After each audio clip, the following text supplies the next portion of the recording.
आप देख रहे हैं देश नहीं झुकने देंगे और मैं हूं आपके साथ शिवानी पांडे। और इस वक्त की बड़ी खबर आ रही है ईरान से, जिसने इजरायल के खिलाफ एक बार फिर से मिसाइल अटैक शुरू कर दिया। ईरान के मिसाइलों ने इस बार उत्तरी इजरायल को निशाना बनाया है, जहां के हाइफा में लगातार सायरन बज रहे हैं। इजरायल ने हमलों को देखते हुए लोगों की अपील की है कि वो होम फ्रंट कमांड के निर्देशों का पालन करें। वहीं दूसरी इजरायल एयरफोर्स भी ईरान के हमलों को नाकाम करने में जुट गई है। तो लगातार कई हमले यहां पर किए जा रहे हैं और इन हमलों में देखें किस तरीके का नुकसान पहुंच रहा है। ईरान इजरायल युद्ध के 7वें दिन आज दुनिया के लिए 3 सबसे बड़े सस्पेंस हैं। पहला सस्पेंस ये कि क्या अमेरिका इजरायल ईरान युद्ध में उतरने की तैयारी कर चुका है, और दूसरा सस्पेंस ये कि क्या पाकिस्तान मुस्लिम वर्ल्ड और ईरान को धोखा देकर इजरायल का साथ देगा, और तीसरा सस्पेंस इस बात को लेकर कि क्या अमेरिका पाकिस्तान के जरिए ईरान पर हमला करने की तैयारी कर चुका है। ये तीनों सवाल और सस्पेंस अमेरिका में राष्ट्रपति ट्रंप और पाकिस्तान के जिहादी जनरल आसिम मुनीर की बंद कमरे के बाद से हैं। राष्ट्रपति ट्रंप और जनरल आसिम मुनीर के कल लंच की टाइमिंग बेहद अनयूजुअल यानी असामान्य और सवाल उठाने वाली रही, क्योंकि ये वही पाकिस्तान है जो इजरायल के खिलाफ ईरान के लिए खुलकर समर्थन का ऐलान कर चुका है। लेकिन पाकिस्तान का जिहादी जनरल लंच कर रहा है उस देश के राष्ट्रपति के साथ जो कभी भी ईरान पर हमला कर सकता है। इसीलिए सवाल है कि पाकिस्तान जिस ईरान को अपना मुस्लिम ब्रदर कहता है, क्या पाकिस्तान उसी ईरान की पीठ में विश्वासघात का खंजर मारने वाला है? क्योंकि मुनीर से लंच के बाद ट्रंप ने बयान दिया है कि पाकिस्तान इजरायल के लिए खराब नहीं है। ट्रंप का यह बयान पाकिस्तान के उन नेताओं से अलग है जो लगातार ईरान के समर्थन में युद्ध की बातें कर रहे हैं। पाकिस्तान ईरान से विश्वासघात कर सकता है, सवाल है, और इस बात का अंदाजा खुद ईरान के नेताओं को भी है। भारत में ईरानी दूतावास के उप प्रमुख मोहम्मद जावेद हुसैनी ने पाकिस्तान की भूमिका पर शक जताते हुए कहा कि उम्मीद है कि पाकिस्तान अपने हवाई क्षेत्र और सैन्य अड्डों को ईरान के खिलाफ उपलब्ध नहीं कराएगा। दूसरी ओर माना जा रहा है कि ट्रंप ने मुनीर को लंच पर बुलाया ही इसीलिए ताकि अमेरिका ईरान के खिलाफ पाकिस्तान के नूर खान एयरबेस का इस्तेमाल करे और ईरान के खिलाफ पाकिस्तान की जमीन का इस्तेमाल करे। पाकिस्तान और ईरान की सीमा 909 किलोमीटर लंबी है और अमेरिका की रणनीति हमेशा पड़ोसी देशों के जरिए दुश्मन को घेरने की रही है। इसीलिए माना जा रहा है कि अमेरिकी सेना ईरान पर हमलों के लिए पाकिस्तान का इस्तेमाल कर सकती है। अमेरिका अगर ईरान पर हमले के लिए पाकिस्तान को बेस बनाता है तो इसका बड़ा मतलब यह भी है कि पाकिस्तान खुलकर इजरायल के समर्थन में रहेगा। ईरान पर हमले के लिए पाकिस्तान इसलिए भी इंपॉर्टेंट है क्योंकि पाकिस्तान में पहले से अमेरिकी लॉजिस्टिक्स, ड्रोन ऑपरेशन और इंटेलिजेंस नेटवर्क मौजूद हैं। माना जा रहा है कि इजरायल ने ईरान पर जितने भी महत्वपूर्ण ठिकानों पर हमले किए उनका डेटा अमेरिका ने दिया और अमेरिका ने यह डेटा इकट्ठा करने के लिए पाकिस्तान की मदद ली। अब सवाल है कि पाकिस्तान ईरान को धोखा देगा तो क्यों देगा? इसकी सबसे बड़ी वजह है पाकिस्तान की कटोरा कूटनीति। ट्रंप जानते हैं कि कुछ टुकड़ों के लालच में पाकिस्तान किसी के साथ भी गद्दारी कर सकता है और ये बात ईरान भी समझ रहा है।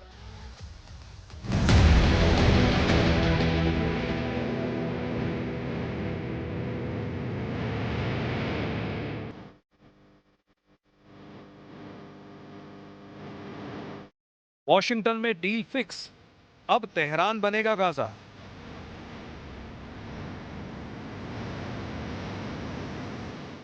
ईरान को धोखा देगा पाकिस्तान, मीर जाफर बनेंगे मुनीर।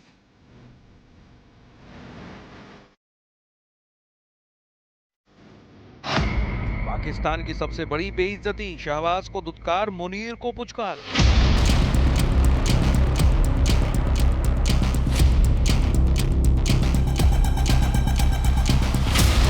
ईरान से आखिरी युद्ध की स्क्रिप्ट तैयार, पाकिस्तान की जमीन, ईरान का आसमान।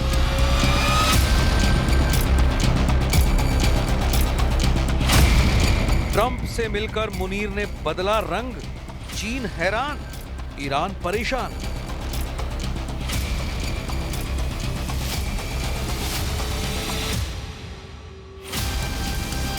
पाकिस्तान का हाथ झटककर जो गलती बाइडेन ने की, उस गलती को ट्रंप सुधारना चाहते हैं। अमेरिका एक बार फिर पाकिस्तान को अपने खेमे में लाना चाहता है।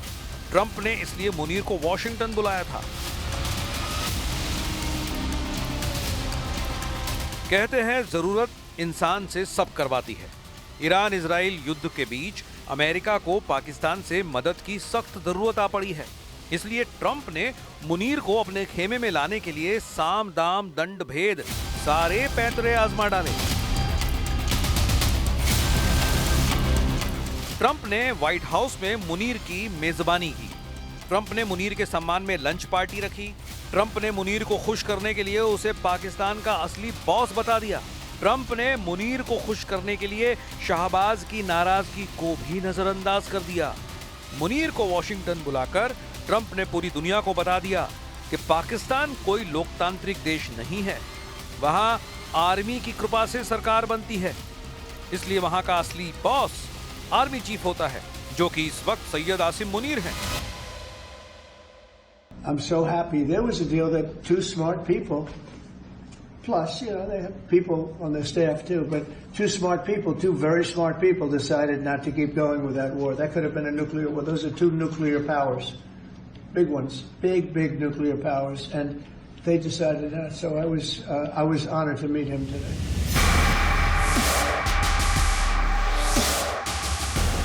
ट्रंप की ये बातें और मुनीर को बुलाने की ये वजह दुनिया की नजर में धूल झोंकने के लिए थी। मुनीर को अमेरिका बुलाने की असली वजह है ईरान, जिसे तबाह करने के लिए अमेरिका को पाकिस्तान की जमीन चाहिए। टॉप डिप्लोमेटिक सोर्सेज के हवाले से खबर है कि ट्रंप ने व्हाइट हाउस के बंद कमरे में मुनीर को ईरान के खिलाफ अमेरिका का साथ देने के लिए कहा, क्योंकि जिस तरह से ईरान तेल अवीव पर मिसाइलों की बारिश कर रहा है, उससे तेल अवीव को गाजा जैसा खंडहरों का शहर बनने में देर नहीं लगेगी। इसलिए अब अमेरिका इजराइल को बचाने के लिए इस युद्ध में उतरने के लिए तैयार है। लेकिन युद्ध में उतरने से पहले अमेरिका एशिया में वो जमीन तलाश रहा है जहां से वो ईरान पर कहर बरसा सके। इसलिए ट्रंप ने मुनीर को एक बड़ी डील करने के लिए अमेरिका बुलाया था और सूत्रों के मुताबिक ट्रंप ने बंद कमरे में मुनीर को डील का जो ऑफर दिया उसे मानने के लिए ट्रंप ने मुनीर को खूब लुभाया भी और जमकर धमकाया भी। ट्रंप ने मुनीर को पाकिस्तान की जमीन इस्तेमाल करने की डील के बदले 5 बड़े ऑफर की पेशकश की, जिसकी पाकिस्तान को बेहद सख्त जरूरत है।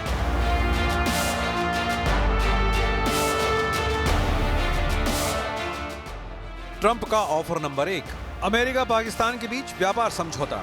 तंगहाल पाकिस्तान को इस वक्त अमेरिका से ट्रेड बढ़ाने की बहुत जरूरत है ताकि उसकी माली हालत सुधर सके।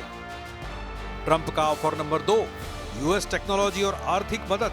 अमेरिका ने पाकिस्तान को अपनी तकनीक साझा करने का ऑफर इस शर्त पर दिया है कि पाकिस्तान को चीन और रूस की तकनीकी साझेदारी तोड़नी पड़ेगी। ट्रंप का ऑफर नंबर 3, 5वीं पीढ़ी के अमेरिकी हथियारों का सौदा। ऑपरेशन सिंदूर के दौरान पाकिस्तान आर्मी को उसकी औकात का सही पता चल गया, इसलिए पाकिस्तान किसी भी कीमत पर अमेरिका का ये ऑफर ठुकराना नहीं चाहेगा। ट्रंप का ऑफर नंबर 4, पाकिस्तान से अमेरिकी एयर डिफेंस सिस्टम की डील। ऑपरेशन सिंदूर के दौरान भारतीय ड्रोन और ब्रह्मोस ने पाकिस्तान में जहां चाहा वहां जाकर मारा, जिसके बाद पाकिस्तान सबसे पहले अपना एयर डिफेंस सिस्टम मजबूत करना चाहता है। ट्रंप का ऑफर नंबर 5, सिंधु जल संधि की समस्या हल करने का आश्वासन। सिंधु जल समझौता रद्द होने से पाकिस्तान पानी के लिए तरस रहा है। इस वक्त पाकिस्तान को हथियारों से ज्यादा पानी की जरूरत है। देखिए, पाकिस्तान अगर अमेरिका के खेमे में पूरी तरीके से चला जाता है तो कहीं ना कहीं चाइना के लिए बहुत बड़ा सेटबैक होगा, क्योंकि चाइना ने एक बहुत बड़ा इन्वेस्टमेंट पाकिस्तान में कर रखा सीपेक द्वारा। और चाइना और जब रशिया एक सुर में बात करते हैं तो उनका मकसद ये होता है कि इस एंटायर रीजन को, चाहे वो मिडिल ईस्ट का रीजन हो चाहे पाकिस्तान हो, उसको अपने इन्फ्लुएंस में लेना। ट्रंप ने मुनीर को अमेरिका बुलाने से पहले पूरा होमवर्क कर लिया था, जिसमें पाकिस्तान की जरूरतें और उसकी कमजोर नस दोनों की पहचान की गई। पहले ट्रंप ने मुनीर को लुभाने के लिए 5 बड़े ऑफर दिए और जब मुनीर ने आनाकानी की तो सूत्रों के मुताबिक ट्रंप ने मुनीर को 3 बड़ी धमकियां भी दे दी।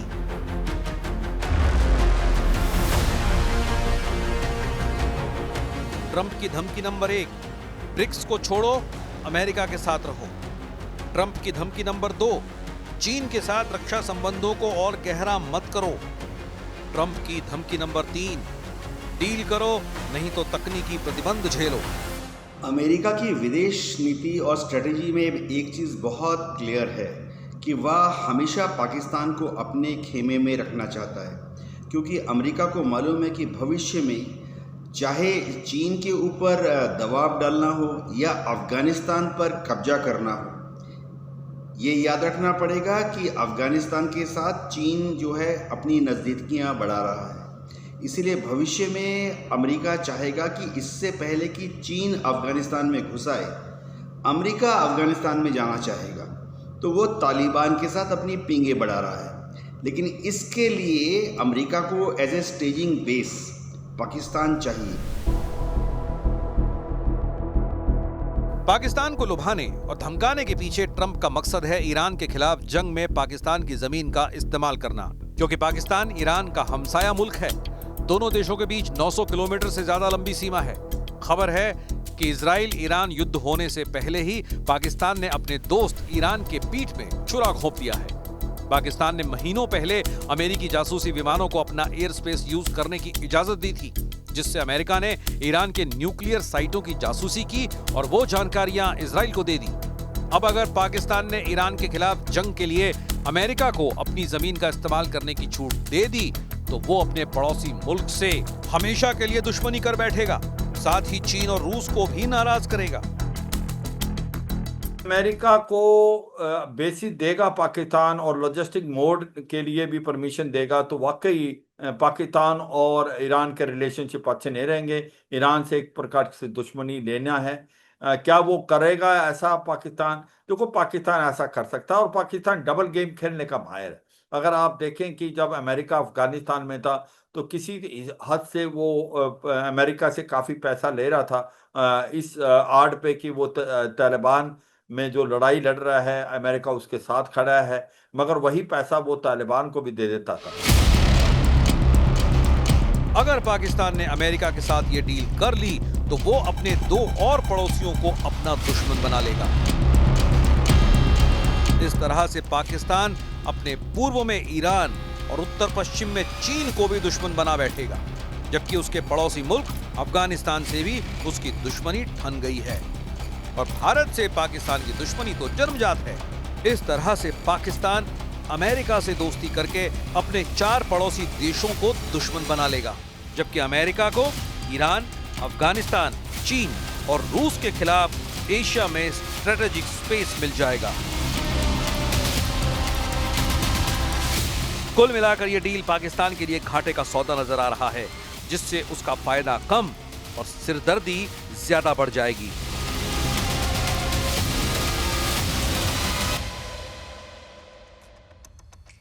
आज ईरान ने इजरायल पर जो भीषण हमला किया उसे लेकर कहा जा रहा है कि ईरान ने युद्ध की बाजी पलट दी है। लेकिन इजरायल ईरान युद्ध की विनाशकारी तस्वीरें दिखाने से पहले आपको गाजा पट्टी की तबाही वाली तस्वीरें दिखाते हैं। ये वही गाजा है जो कुछ वक्त पहले तक चमचमाता हुआ, खुशहाल और हरा भरा दिखाई देता था। लेकिन युद्ध ने कैसे गाजा पट्टी में बर्बादी की लैंडमाइन बिछा दी है, ये बात आप गाजा की ताजा तस्वीरों से समझ सकते हैं। कुछ वक्त पहले तक खुशहाल गाजा अब खंडहर का शहर है। बीते 2 साल में इजरायल ने यहाँ 1 लाख टन से ज्यादा बारूदी बम बरसाए हैं, जिसके बाद स्थिति यह है कि आज गाजा में एक भी इमारत ऐसी नहीं है जो सही सलामत हो। गाजा जैसा शहर जिस तरह से युद्ध में बर्बाद हो गया, उसी तरह की तस्वीरें अब तेल अवीव से लेकर तेहरान तक दिखाई दे रही हैं। ईरान इजरायल युद्ध के महज 6 दिनों में ही तेहरान और तेल अवीव में भारी तबाही देखी गई है। इजरायल के ड्रोन और फाइटर जेट्स तेहरान समेत ईरान के कई शहरों को खंडहर बना रहे हैं, तो ईरान भी अपनी बैलिस्टिक मिसाइलों से तेल अवीव की चमचमाती गगनचुंबी इमारतों को तबाह कर रहा है। अगर ईरान और इजरायल के बीच ये युद्ध 2 हफ्ते और चला तो शायद तेहरान और तेल अवीव दोनों ही कैपिटल सिटी रहने के लायक नहीं बचेंगी। ईरान इजरायल युद्ध का आज 7वां दिन है। इन 7 दिनों के युद्ध में दोनों ही देश बर्बादी के बारूद पर खड़े दिख रहे हैं। तेल अवीव से तेहरान तक तबाही दिखाई दे रही है। 7 दिनों के युद्ध में दोनों देशों में हुई तबाही की कोई प्रामाणिक रिपोर्ट नहीं है, लेकिन युद्ध को लेकर मीडिया रिपोर्ट्स में दावा है कि अब तक इस युद्ध में इजरायल के 24 से ज्यादा आम नागरिकों की मौत हुई है, जबकि ईरान के 400 से ज्यादा आम नागरिक मारे गए। ईरान के मिसाइल अटैक में अब तक 3 इजरायली सैनिकों और कमांडर्स के मारे जाने की खबर है। वहीं ईरान के 92 से ज्यादा सैनिक और कमांडर्स मारे जा चुके हैं। ईरान के हमलों में इजरायल के 800 से ज्यादा नागरिक इसमें जख्मी हैं, जबकि इजरायल के हमलों में 1300 से ज्यादा नागरिक घायल हैं। इजरायल अब तक ईरान के 14 परमाणु वैज्ञानिकों को मार चुका है, जबकि ईरान अभी तक ऐसा कुछ नहीं कर पाया जिससे इजरायल को ऐसा नुकसान हुआ हो। ईरान अभी तक इजरायल के एक न्यूक्लियर एस्टैब्लिशमेंट को निशाना बना पाने में कामयाब हुआ है। वहीं इजरायल ईरान के 4 परमाणु एस्टैब्लिशमेंट को निशाना बना चुका है। ईरान के हमलों में इस्राइल की 70 से ज्यादा सरकारी और प्राइवेट इमारतों को नुकसान हुआ और वहीं इजरायल के हमलों में ईरान की 120 से ज्यादा बड़ी और सरकारी प्राइवेट इमारतें मिट्टी में मिल चुकी हैं। 13 जून को इजरायल के हमले के बाद से दोनों ही देशों के बीच लगातार हमले और तेज होते जा रहे हैं, लेकिन दोनों देशों के बीच युद्ध का आज सबसे आक्रामक दिन रहा। इजरायल ने तेहरान में कई ठिकानों को निशाना बनाया तो ईरान ने भी अब तक की सबसे बड़ी जवाबी कार्रवाई करते हुए इजरायल के कई इलाकों में तबाही मचा दी।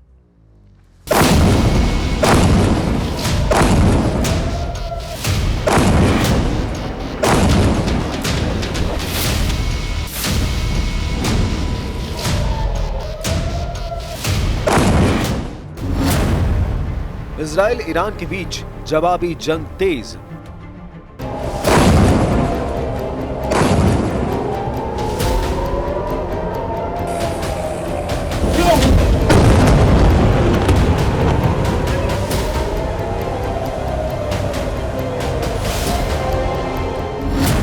ईरान का सबसे विध्वंसक पलटवार।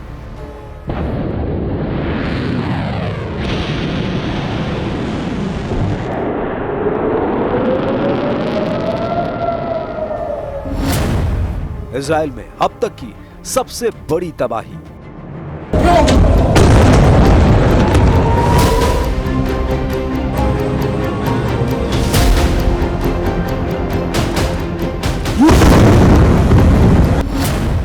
और आक्रामक हुआ operation rising lion, operation true promise 3।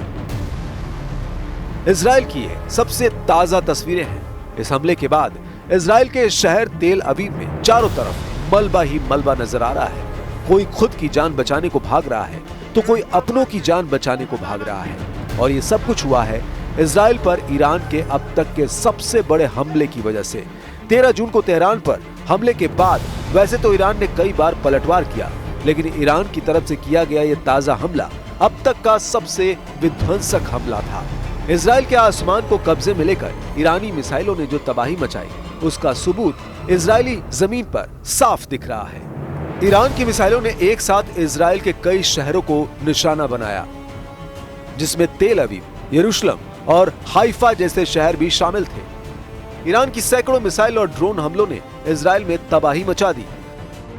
ऐसी ही एक मिसाइल इजराइल के बिरशेबा शहर के सोरोका हॉस्पिटल पर गिरी और चंद सेकंड में ही अस्पताल धुएं के गुबार में बदल गया। अस्पताल पर हुए हमले के बाद वहां अफरा तफरी मच गई। लोग खुद की जान बचाकर भागने लगे। जल्दी रेस्क्यू टीम ने मौके पर पहुंचकर मोर्चा संभाला और अस्पताल को खाली कराया गया। Morning around 7 a.m., a rocket hit one of our mission buildings. The northern surgical building was hit directly by a rocket.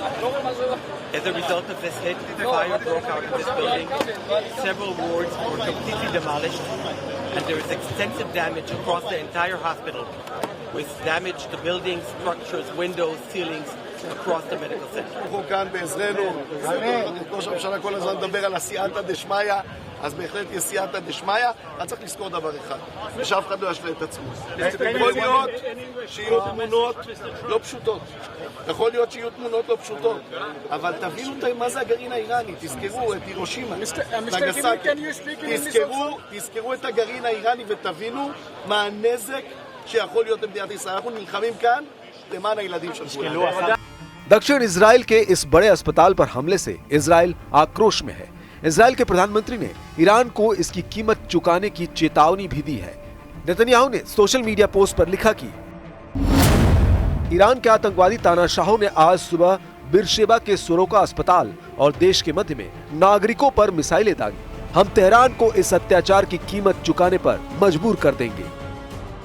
वहीं इजराइल के रक्षा मंत्री इजराइल कार्ड्स ने भी अस्पताल पर हमले को ईरान की कायराना हरकत बताते हुए लिखा कि कायर ईरानी तानाशाह किलेबंद बंकर की गहराई में बैठकर इजराइल के अस्पतालों और आवासीय भवनों पर निशाना साधकर गोलियां चलाता है।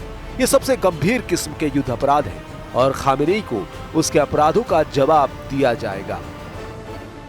वहीं ईरान ने अस्पताल पर हुए हमलों को जायज ठहराते हुए एक वीडियो जारी किया है। ईरान ने दावा किया कि हमारी मिसाइलों ने जिस सोरोका अस्पताल को निशाना बनाया उसके नीचे इजराइल ने अपना सैन्य अड्डा बना रखा है। ईरान की मिसाइलों ने इजराइल के स्टॉक एक्सचेंज को भी निशाना बनाया, जिसकी वजह से पूरी इमारत को भारी नुकसान पहुंचा। ईरान की सैकड़ों मिसाइलों ने एक ही रात में इजराइल के कई शहरों में कहर बरपा दिया। कहीं बिल्डिंग तबाह हो गई तो कहीं आग का गोला बन गई, कहीं धमाका हुआ तो कहीं हर तरफ सिर्फ धुआं ही धुआं दिखाई दिया। इजराइल के शहरों में मिसाइल पर मिसाइल गिर रहे थे और हर तरफ धमाकों की गूंज के साथ सायरन की गूंज सुनाई दे रही थी।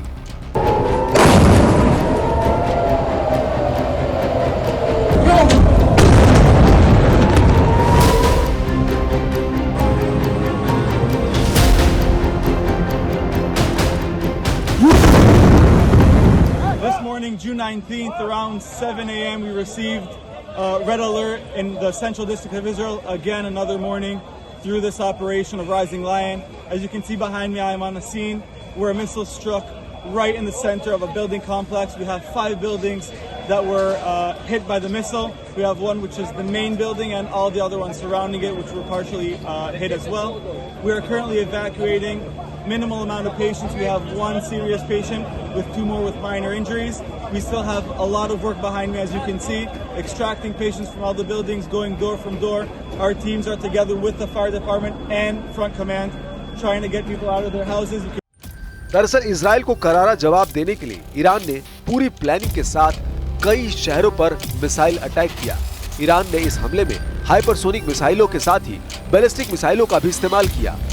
ईरान ने इस युद्ध में पहली बार उन मिसाइलों का भी इस्तेमाल किया जो उसने पहले कभी नहीं किया था, और उन्हीं सजील और फत्ता-1 मिसाइलों ने इजराइल को तबाह कर दिया।